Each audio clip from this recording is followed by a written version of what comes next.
할렐루야. 지난 한 주도 주 안에서 별탈 없이 잘 지내셨는지요? 오늘은 7월 첫째 주 주일 예배입니다. 주일 예배 함께하는 여러분들을 주의 이름으로 축복합니다. 여전히 비대면이지만 살아계신 하나님은 어디에서 예배를 드리던 저희의 예배와 함께 하실 것이고 저희들이 드리는 예배를 기뻐 받아주실 것입니다.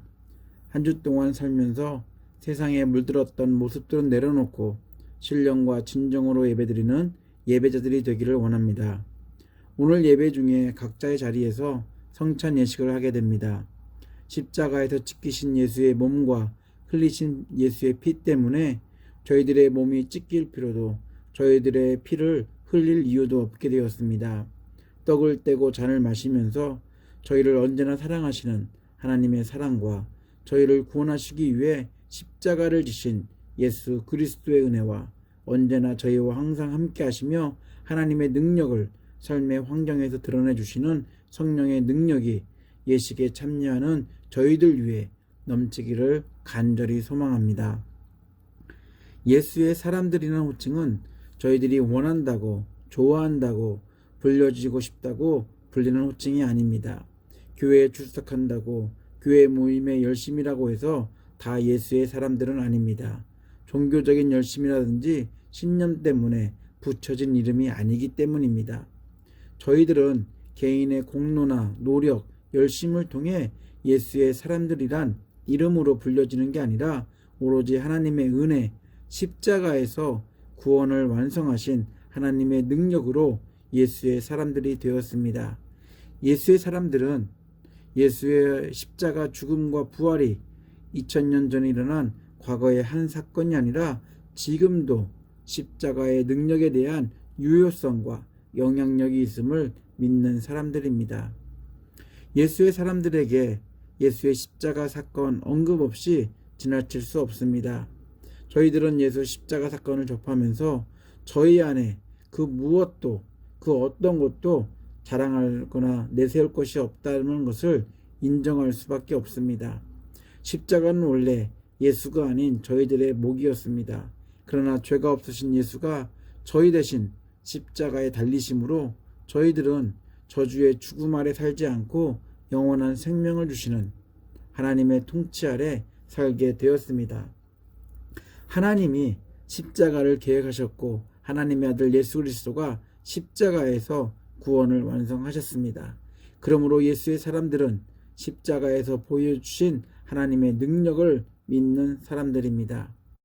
예수는 다른 어떤 성인이나 선생이나 불리는 사람들처럼 훌륭하고 좋은 교훈이나 이름만을 남겨놓지 않으셨습니다. 하늘에 계신 아버지께로 가실 예수는 자신이 늘 함께 동행하고 있다는 흔적으로 하나님의 영, 성령의 임재를 약속하셨습니다. 예수가 떠난 뒤 약속대로 성령은 제자들에게 임했고 제자들과 함께 동행했습니다. 성령과 동행한 제자들은 변했습니다. 예수가 살아계실 때 졸졸 쫓아다니며 예수의 제자인만을 내세웠던, 예수를 통해 세상의 명예와 부를 누려보려고 했던, 예수의 십자가 앞에서 스승인 예수를 배신했던 제자들이 더 이상 아니었습니다. 예수의 흔적인 성령과 동행하는 제자들은 온 세상을 누비며 복음, 곧 생명과 바꾼 값비싼 하나님의 구원 소식, 예수의 십자가와 하나님의 사랑을 전했습니다.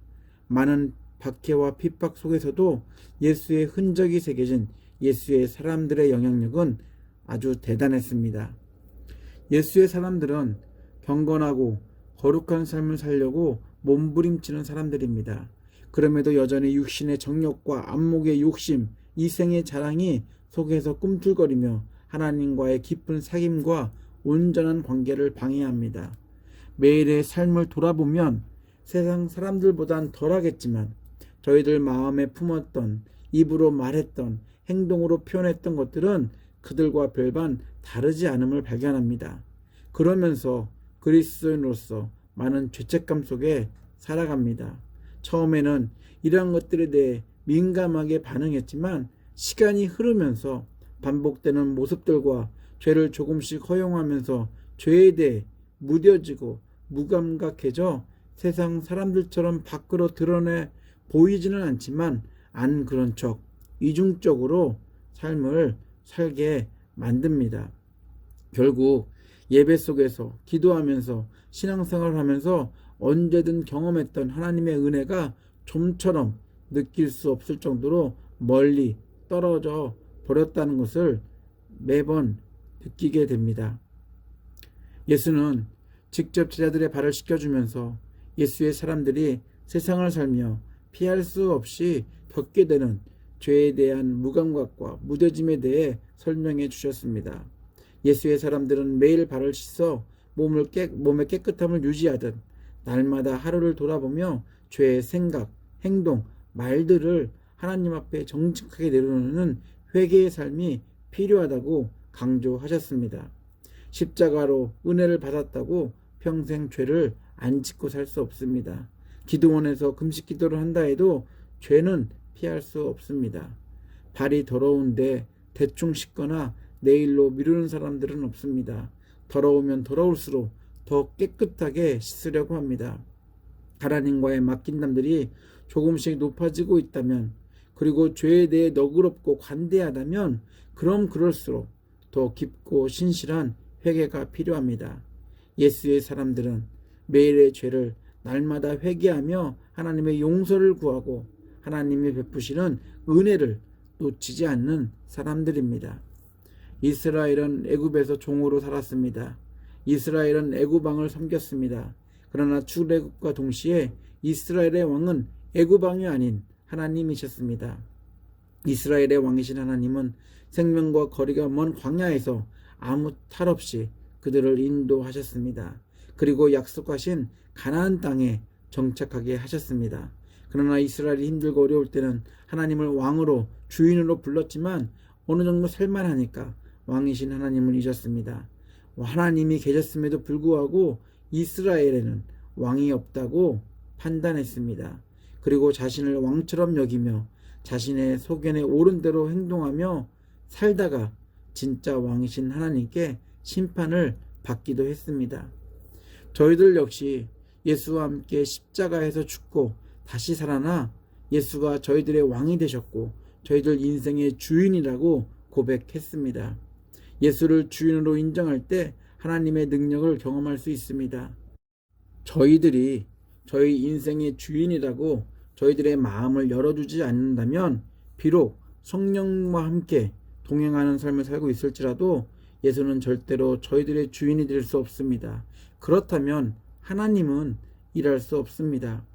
저희 소견에 옳고 그름을 주장하는 게 아니라 저희 안에 계신 저희 인생의 주인이신 성령의 인도하심에 순종하며 보이든 보이지 않든 저희와 함께 하시는 왕이신 하나님을 기쁘시게 하는 저희들이 되어야 합니다.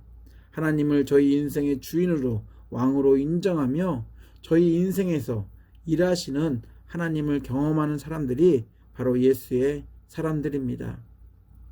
예수의 사람들은 성령 충만함 가운데 살아갑니다.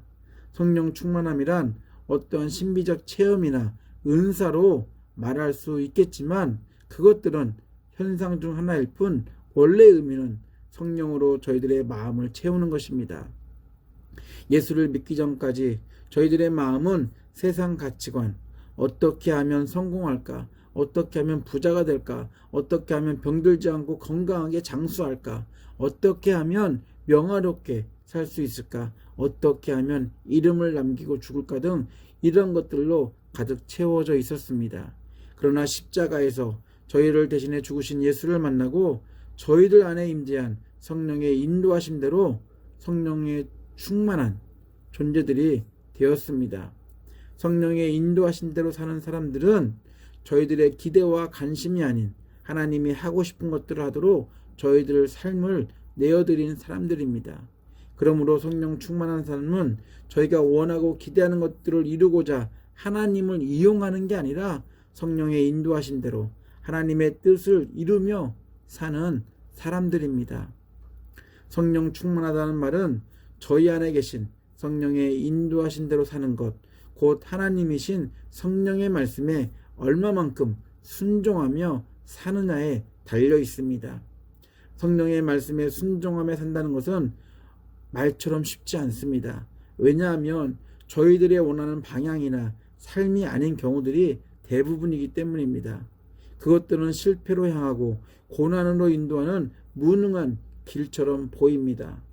그나마 하나님이 보이는 왕이었다면 말씀대로 사는 게 수월했을지 모르겠지만 보이지 않게 그 말씀에 순종하는 것을 놓고 들어야 할까 말까라는 많은 유혹들이 저희들 앞에 있습니다. 그럼에도 성령의 음성에 순종하며 사는 것이 성령 충만한 모습입니다. 유기성 목사님은 성령 충만한 사람을 이렇게 묘사합니다. 성령 충만의 근거는 어떤 체험으로 분별하는 것이 아니라 하나님께 완전히 순종하고자 하는 마음의 상태로 분별해야 합니다. 여러분은 하나님께서 어떤 길로 인도하시던 어떤 것을 명령하시던 순종하겠습니까? 이 질문에 기쁨으로 아멘할 수 있는 사람이 성령 충만한 사람입니다. 예수를 만난 저희들은 성령의 임재와 더불어 성령 충만한 삶을 살게 됩니다. 성령 충만한 삶은 능력의 삶이기도 합니다.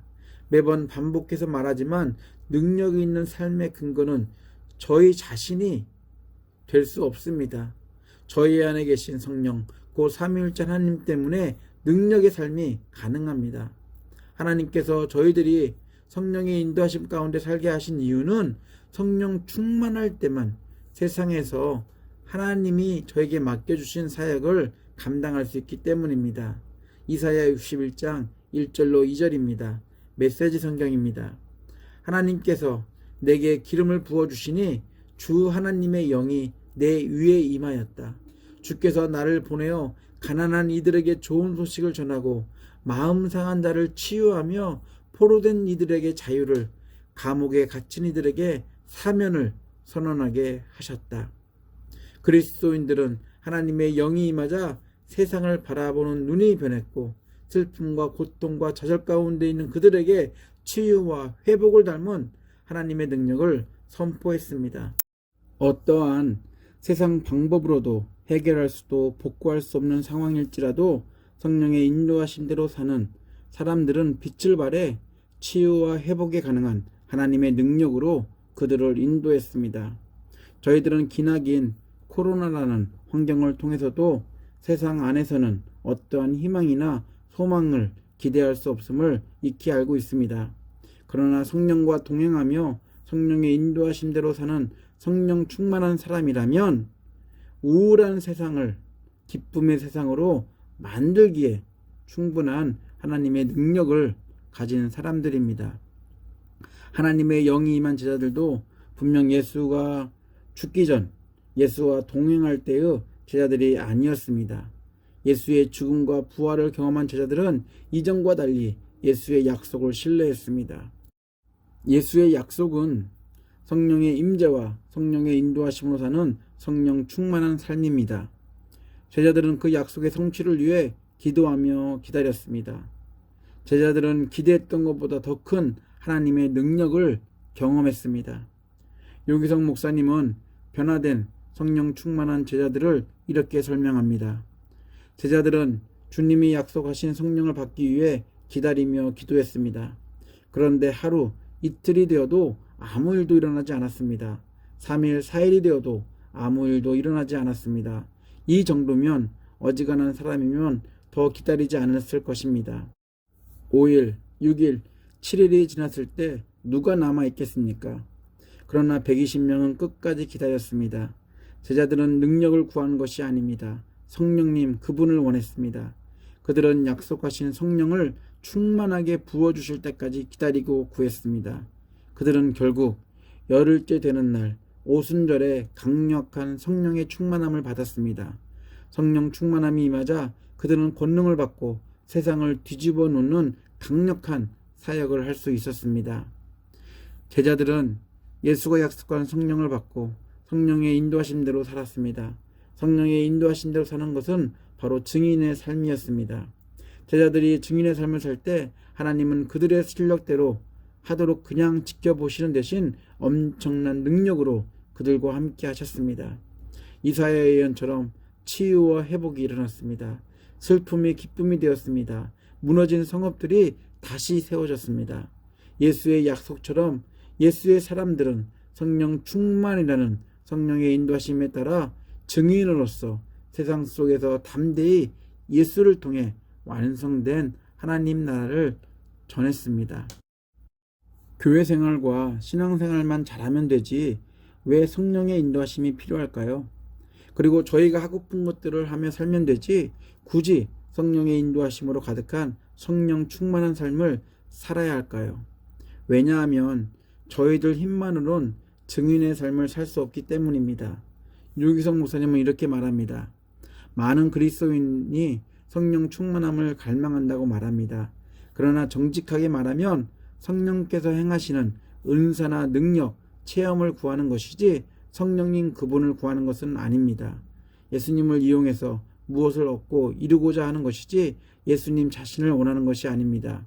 그러나 우리가 실패, 낙심, 좌절을 경험하는 이유가 사실은 거기에 있다는 사실을 아는 사람은 많지 않습니다. 성령의 인도하심은 저희들을 예수의 십자가 증인으로 살게 합니다. 성령의 인도하심을 조금이라도 거절하거나 무시하면 어리석은 모습으로 살 수밖에 없습니다. 성령 충만을 위해서라도 욕심과 욕망을 추구하기보다는 성령께 저희를 맡겨야 합니다. 성령의 인도하신 대로 살 때 저희 인생의 주인이신 주님의 뜻대로 살게 됩니다. 주인을 기쁘게 해드릴 때 세상 생활은 힘들고 어렵더라도 기쁨과 찬양 그리고 감사의 생활을 할 수 있습니다. 에베소서 5장 16절로 20절입니다. 세월을 아끼십시오. 때가 악합니다. 그러므로 어리석은 자가 되지 말고 주님의 뜻이 무엇인지를 깨달으십시오. 술에 취하지 마십시오. 거기에는 방탕이 따릅니다.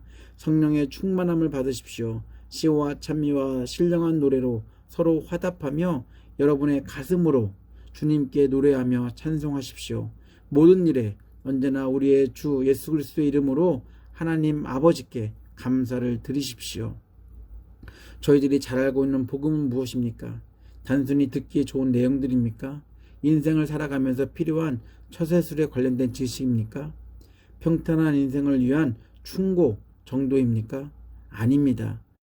저희들이 들은 복음은 어떠한 인생을 살아왔을지라도 전혀 다른 인생으로 변화시키는 하나님의 능력이 담겨있는 말씀입니다. 성령 충만한 사람들은 세상 사람들과 분명 달라야 합니다. 저희의 의지가 아닌 성령의 인도하신 대로 사는 성령 충만한 사람이 되어야 합니다. 유기성 목사님은 책에서 성령 충만한 사람에 대해 이렇게 마무리합니다.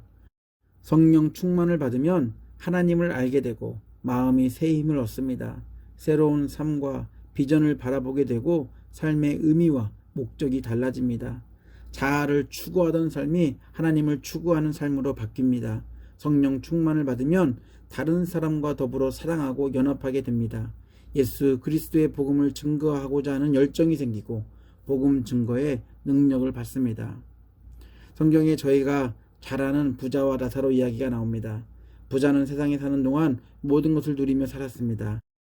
반면 거지 나사로는 누군가의 배품 없이는 살 수 없었습니다. 세상을 사는 동안의 모습은 이랬지만 죽은 뒤 부자와 거지 나사로의 신분이 역전되었습니다. 세상에서 살 때와 달리 나사로는 거지가 아닌 부자였고 반면 부자는 살아있는 동안 느끼지 못했던 그런 고통 가운데 있었습니다. 많은 그리스도인들이 이 이야기의 의미를 잘 알면서도 사는 동안은 부자로 죽은 뒤에는 나사로가 되고자 합니다. 솔직히 모두의 희망사항입니다. 그러나 성령의 인도하신 대로 사는 것은 저희들의 희망사항대로 되지 않습니다. 거지나 부자가 저희의 관심사가 아닌 성령의 인도하신 대로 사는 성령 충만한 삶이 저희의 삶의 목적이 되어야 되고 관심이 되어야 합니다. 성령 충만한 예수의 사람들은 예수가 십자가를 통해 완성한 것들의 증인으로 그것을 증명하며 살아야 합니다. 증인의 삶은 복음의 능력을 전하는 것입니다. 가난한 사람들에게 기쁜 소식을 전하고 상한 마음을 싸매어주고 포로에게 자유를 선포하고 갇힌 사람에게 석방을 선언하고 주님의 은혜의 해와 우리 하나님의 보복의 날을 선언하고 모든 슬퍼하는 사람을 위로해야 합니다. 성령 충만한 예수의 사람들로 살면서 방탕스러운 세상으로부터 저희 자신을 지키며 저희들의 주인이시고 왕이신 하나님을 증거하는 증인으로 살며 하나님을 기쁘시게 하는 예수의 사람들이 되시기를 예수 이름으로 축원합니다. 기도합니다. 하나님, 성령을 저희들에게 보내주시고 성령과 동행할 수 있는, 성령의 인도하신 대로 살 수 있는 은혜를 주셔서 감사합니다. 저희와 동행하는 성령의 인도하심 가운데 하나님이 원하시는 증인의 삶을 살고자 합니다. 증인의 삶을 살겠다고 고백했지만 세상의 욕심과 욕망이 성령의 인도하심을 앞서지 않도록 저희들의 심령을 붙잡아 주시옵소서. 성령의 인도하신 대로 사는 저희들을 통해 하나님의 능력이 가난한 사람들에게, 상한 사람들에게, 세상에 포로된 자들에게, 갇힌 사람들에게, 슬퍼하는 사람들에게 임하게 하여 주시옵소서. 증인으로 사는 저희들을 통해 우울한 세상이 변화되게 하여 주시옵소서. 오늘 저희들은 주님이 명령하신 성찬 예식을 합니다. 각자의 자리에서 떡을 떼고 잔을 마실 때 예수가 십자가를 통해 완성한 하나님의 능력이 상하고 지치고 슬프고 매여있는 심령 위에 임하여서 치유와 회복과 기쁨과 자유를 경험하는 은혜의 자리가 되게 하여 주시옵소서. 저희를 위해 십자가에서 살을 찢기시고 피를 흘리신 예수 그리스도의 이름으로 기도합니다. 아멘. 주 예수 그리스도의 놀라운 은혜와 하나님의 아낌없는 사랑과 성령의 친밀한 사귐이 방탕한 세상의 유혹 속에서도 성령의 인도하심 가운데 세상 사람들에게 하나님의 능력을 증거하는 성령 충만한 증인으로 살고자 하는 예배자들 위해, 그리고 가족들과 사업체와 옥빌 한인교회 위에 함께 하시기를 간절히 축원하옵나이다. 아멘.